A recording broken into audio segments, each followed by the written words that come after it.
Hello everyone, AMMB portal पर आप सभी का स्वागत है। आज का हमारा टॉपिक है क्लाइमेट चेंज यानी कि जलवायु परिवर्तन। आइए तो जान लेते हैं कि जलवायु परिवर्तन क्या है, इसकी परिभाषाएं, इस पे असर होने वाली चीज़ें और हमारे पास में क्या क्या इसके सल्यूशंस हैं। अगर हम इसकी परिभाषा की ओर चलें तो जलवायु परिवर्तन का तात्पर्य होता है जो कई दशकों तक यानी कि कई डेकेड्स तक, सदियों तक, अधिक समय तक होने वाली जो जलवायु में यानी कि क्लाइमेट में परिवर्तन होता है, जो कि दीर्घकालिक होता है। दीर्घकालिक का मतलब होता है कि काफ़ी लंबे समय तक यानी कि लॉन्ग टर्म जो परिवर्तन होता है। किन कारणों की वजह से? जीवाश्म ईंधन के यूजेस की वजह से, इस्तेमाल की वजह से। जीवाश्म ईंधन यानी कि जो हमें कहाँ से मिले, जो हमें जीवों से मिले, वो होते हैं जीवाश्म ईंधन यानी कि बायोफ्यूल्स। ये नॉन रिन्यूएबल होते हैं यानी कि दोबारा प्राप्त नहीं किए जाते हैं, जो कि धरती के अंदर मिलते हैं मोस्टली, जैसे कोयला हो गया, तेल हो गया।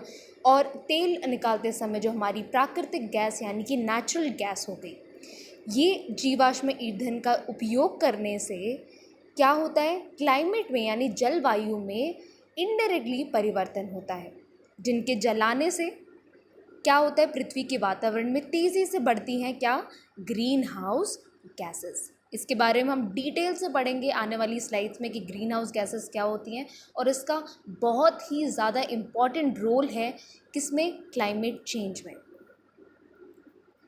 So going through the English definition, climate change describes a change in the average condition such as temperature and rainfall in a region over a long period of time. Please focus on this term that it is a long period of time change, for example of decades. We are not talking about day to day changes. अगर day to day changes की हम बात करते हैं तो वो क्या होता है, वो होता है वेदर। तो बच्चे बहुत ही ज़्यादा कंफ्यूज होते हैं कि वेदर और क्लाइमेट में क्या डिफरेंस होता है, यानी कि जलवायु में और जो वेदर है यानी कि मौसम में क्या अंतर होता है। इनमें एक छोटा सा अंतर है जो कि पूरी इसकी मिसअंडरस्टैंडिंग क्लैरिफाई कर देगा। अगर हम इसकी डेफिनेशन की तरफ जाएं तो चेंज इन एवरेज कंडीशन किसकी, वेदर की। वेदर की एवरेज कंडीशन अगर चेंज होती है यानी कि टेम्परेचर में या रेनफॉल में परिवर्तन आता है और वो लंबे समय तक चलता है तो उसे हम क्लाइमेट चेंज कहते हैं। तो अगर हम इस पे ध्यान दें कि क्लाइमेट यानी कि वेदर, जलवायु और वेदर यानी कि मौसम, इन दोनों का डिफरेंस क्या है, we have to understand first that these are not the same thing. If you talking about weather, तो weather is always short term, ये काफ़ी छोटे समय तक ही निर्धारित होता है, लिमिटेड एरिया तक होता है। हम बोल सकते हैं कि अगर आज हमारे शहर में बारिश हो रही है या आज दिल्ली में बारिश हो रही है, इसका मतलब ये नहीं कि हरियाणा में भी बारिश हो रही है। तो ये लिमिटेड एरिया तक होता है। हम बोल सकते हैं दिल्ली का मौसम आज क्या है, रेनफॉल हो रही है वहाँ पे, आज है बारिश का मौसम वहाँ पे, बल्कि हरियाणा में तो धूप निकली हुई है। तो यहाँ पे हम मौसम की बात कर रहे हैं बच्चों, यहाँ पे हम क्लाइमेट यानी जलवायु की बात नहीं कर रहे। कैन चेंज रैपिडली, ये बहुत ही जल्दी, शीघ्र से बदलता है।